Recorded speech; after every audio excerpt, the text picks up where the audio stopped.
भारतीय किसान दुनिया का पेट भर रहा है। मिस्र ने भारत से गेहूं के इंपोर्ट को मंजूरी दी है। दुनिया की बढ़ती मांग को देखते हुए संभावना है कि वित्त वर्ष 2022-23 में गेहूं का निर्यात रिकॉर्ड 100 लाख टन पार करने की संभावना है।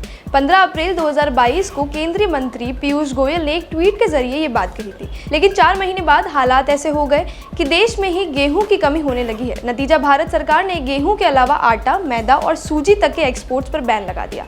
तो क्या भारत में अब रोटी के भी लाले हैं? क्या गेहूं की सच में कमी हो गई है, और अगर हाँ तो इसकी वजह क्या है और इसका क्या असर होगा? कई रिपोर्ट्स इस साल देश में गेहूं की कमी का दावा कर रही है। लाइव मिंट ने अपनी रिपोर्ट में दावा किया था कि एफसीआई के पास अगस्त महीने में पिछले 14 साल में गेहूं का स्टॉक सबसे कम था। इसकी वजह से इस साल के जुलाई महीने में आम लोगों के लिए गेहूं की कीमतों में 11.7% की बढ़ोतरी हुई। वहीं ब्लूमबर्ग रिपोर्ट ने दावा किया था कि भारत में गेहूं की कमी और दुनिया भर में बढ़ रही है। हालांकि रिपोर्ट के सामने आते ही भारत सरकार की ओर से सफाई दी गई थी।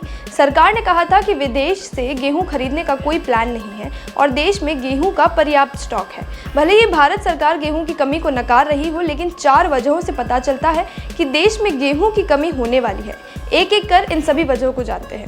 पहली वजह, मई 2022 में केंद्र सरकार ने एक्सपोर्ट पॉलिसी में संशोधन करते हुए गेहूं के निर्यात को रिस्ट्रिक्टेड कैटेगरी यानी कि प्रतिबंध श्रेणी में रखा गया था। दूसरी वजह, गेहूं की कमी और बढ़ती कीमतों के बीच सरकारी अधिकारी विदेशों से गेहूं खरीदने पर विचार कर रहे हैं। तीसरी वजह, आयात को बढ़ावा देने के लिए इंपोर्ट ड्यूटी में 40% कटौती की भी चर्चा कर रहे हैं। चौथी वजह, सरकार ने सिर्फ गेहूं ही नहीं, आटा, मैदा और सूजी के एक्सपोर्ट पर भी रोक लगाने का फैसला।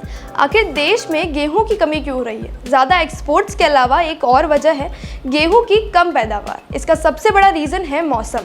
मार्च से ही हीट वेव शुरू होने से गेहूं समय से पहले ही पक गया। नतीजा, गेहूं की पैदावार 24% तक घट गई। असर पड़ा कि गेहूं की खरीद पर, और पिछले 15 सालों में गेहूं की खरीद सबसे कम रही।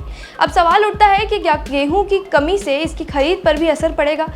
पैदावार कम होने से गेहूं की कीमत भारत में पहले से ही काफ़ी बढ़ी हुई है और त्योहारी सीज़न भी शुरू हो गया है, तो इससे आटे में और उससे बने प्रोडक्ट में तेज़ी आना लाजमी है। पिछले साल के मुकाबले इस साल अगस्त में गेहूं की कीमतों में 22% तक का इजाफा हो चुका है।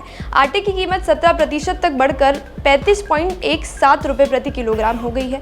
देखा जाए तो इसी वजह से सरकार ने एक्सपोर्ट में गेहूं में बैन लगाने के बाद आटा, सूजी और मैदे के एक्सपोर्ट पर भी रोक लगा दी है।